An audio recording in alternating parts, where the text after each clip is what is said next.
sahabat kami Yesus.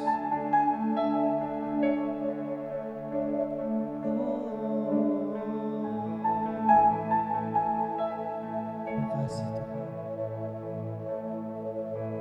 Kemanakah aku dapat pergi menjauhi roh-Mu yang suci, Kau sahabat,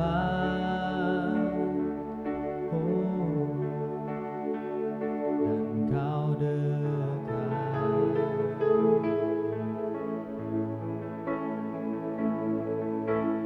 Bahkan seluruh pengabdianku tak bisa membalas kesetiaan-Mu, sungguh mulia, oh, dan berharga, sungguh besar pengorbanan-Mu bagiku, terlalu dalam untuk dimengerti, sungguh besar, sungguh indah yang Kau pikirkan tentangku, tak terselami bagiku, oh, sungguh indah,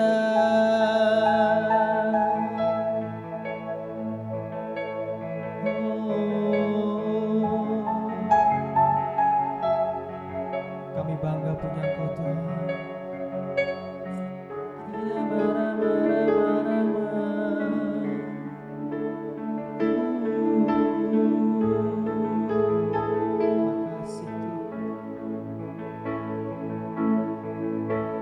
Kemanakah aku dapat pergi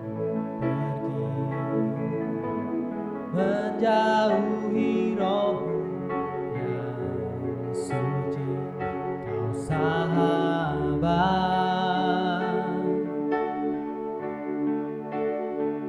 dan Kau dekat, oh,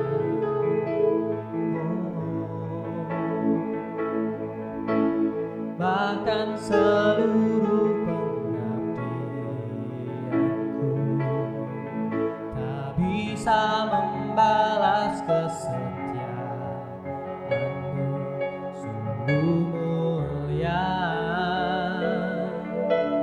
oh, dan berharga,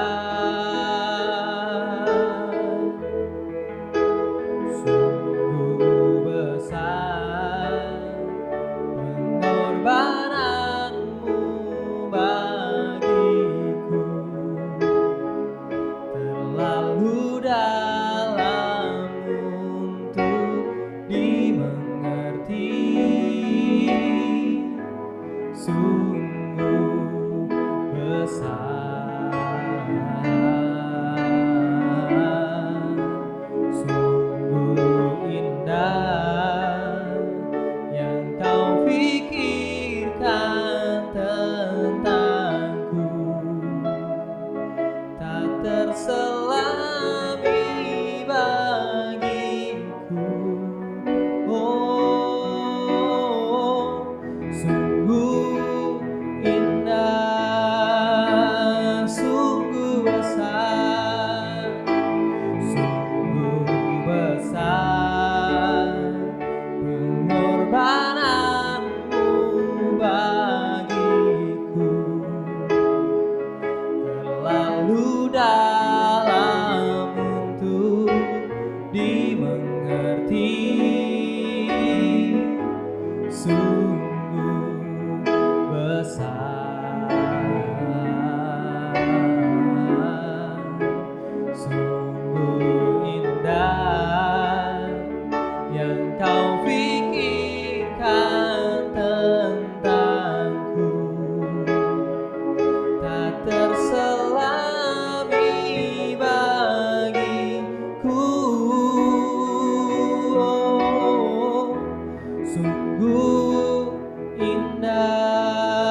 Shalom, salam sejahtera bagi kita sekalian.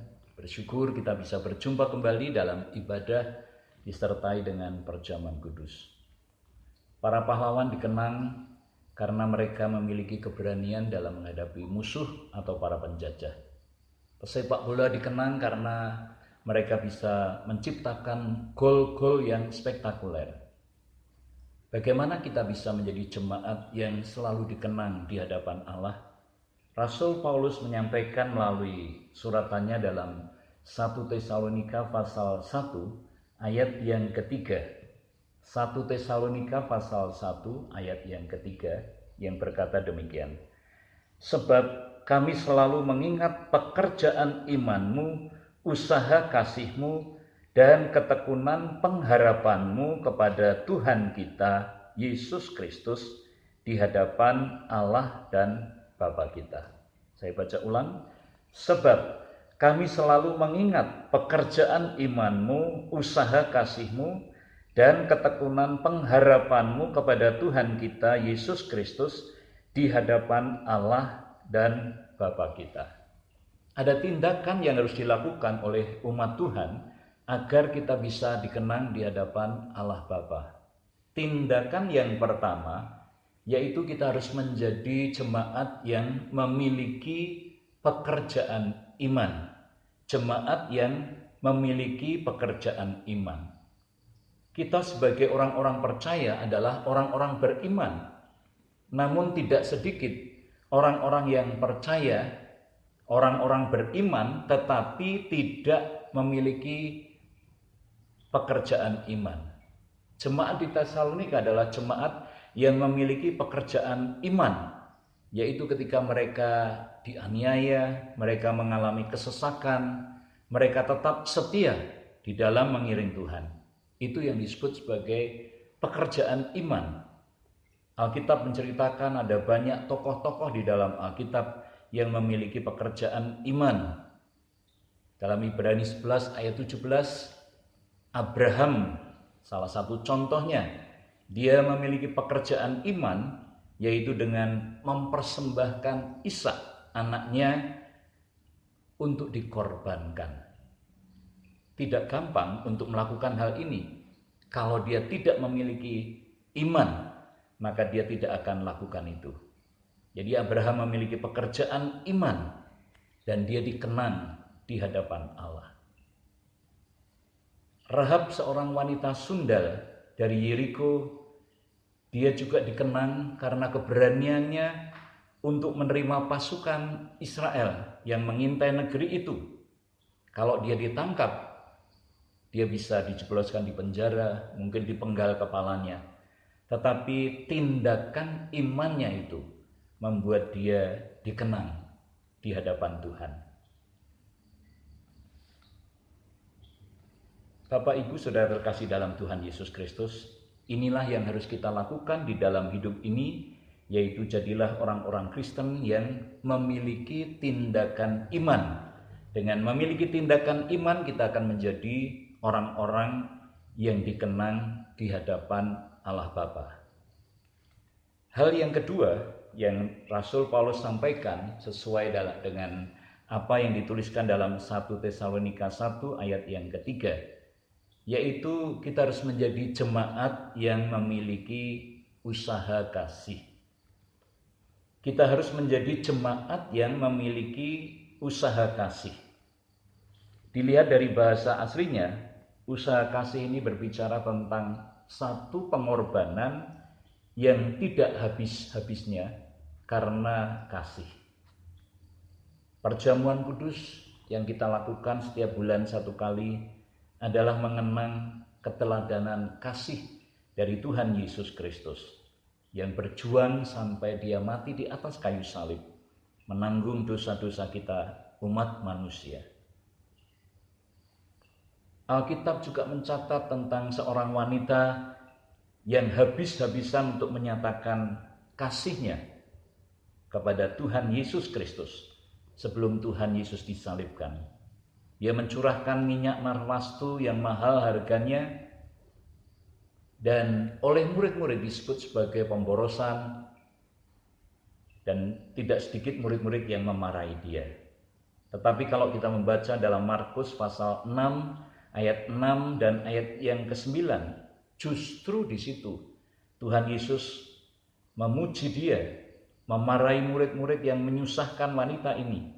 Dan Tuhan Yesus berkata bahwa apa yang dilakukannya, usaha kasihnya, itu akan selalu dikenang di sepanjang masa. Nah, kita harus berjuang supaya kita menjadi jemaat yang memiliki usaha kasih. Mari kita tunjukkan kasih kita dengan perbuatan kepada Tuhan. Seorang wanita di Afrika, satu kali dia mempersembahkan uang yang sangat banyak, dan pendeta tidak mau menerimanya karena dia tahu wanita ini sangat miskin. Dia takut kalau mungkin wanita ini mencuri uang atau lain sebagainya. Oleh sebab itu dia berkata, "Jangan Bu, uang ini dipakai ibu saja untuk kebutuhan ibu."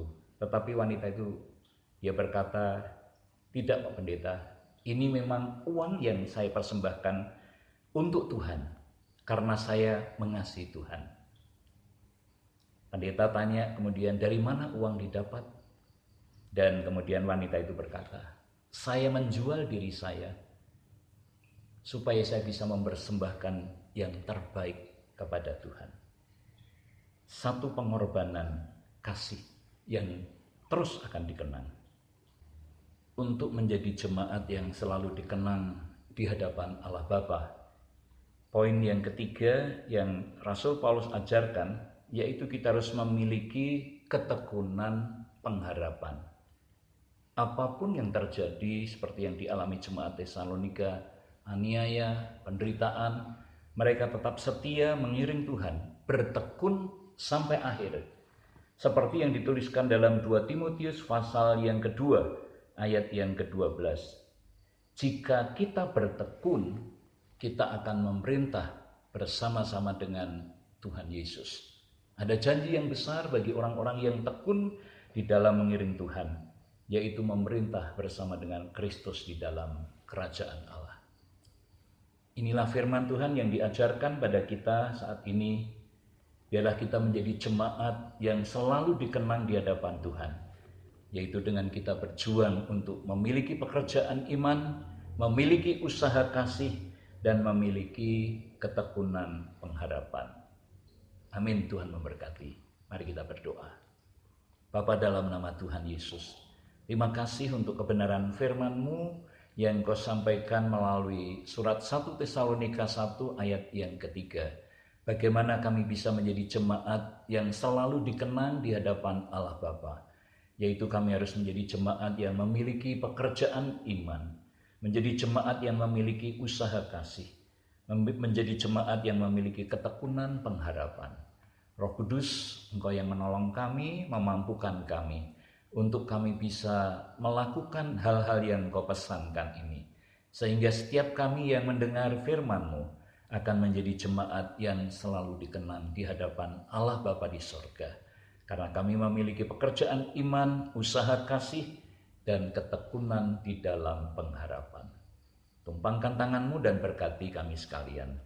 Sebentar kami akan terima perjamuan kudus. Engkau memberkati setiap potong roti, cawan air anggur, bubuhkan berkat-berkat-Mu, supaya melalui perjamuan kudus kami boleh tinggal di dalam Engkau dan Engkau di dalam kami.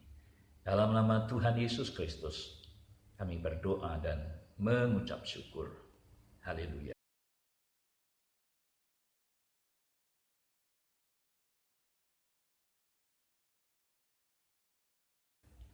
Mari Bapak Ibu kita siapkan perjamuan kudus kita. Dengarkan firman Tuhan.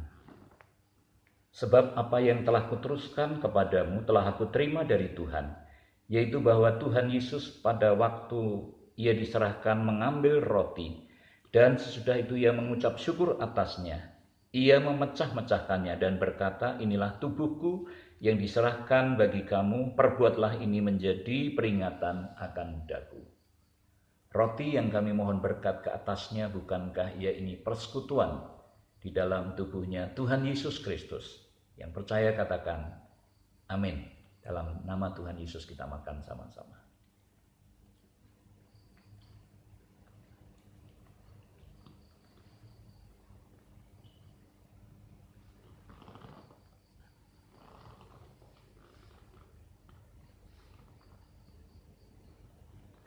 Terima kasih Tuhan Yesus, tubuhmu sudah terpecah-pecah menjadi satu dengan tubuh kami. Sempurnakan korbanmu. Dengarkan firman Tuhan. Demikian juga ia mengambil cawan sudah makan lalu berkata, cawan ini adalah perjanjian baru yang dimeteraikan oleh darahku. Perbuatlah ini setiap kali kamu meminumnya menjadi peringatan akan daku. Sebab setiap kali kamu makan roti ini dan minum cawan ini, kamu memberitakan kematian Tuhan sampai ia datang kembali. Cawan berkat yang kami mohon berkat ke atasnya, bukankah ia ini persekutuan di dalam darahnya Tuhan Yesus Kristus? Yang percaya katakan, amin. Dalam nama Tuhan Yesus.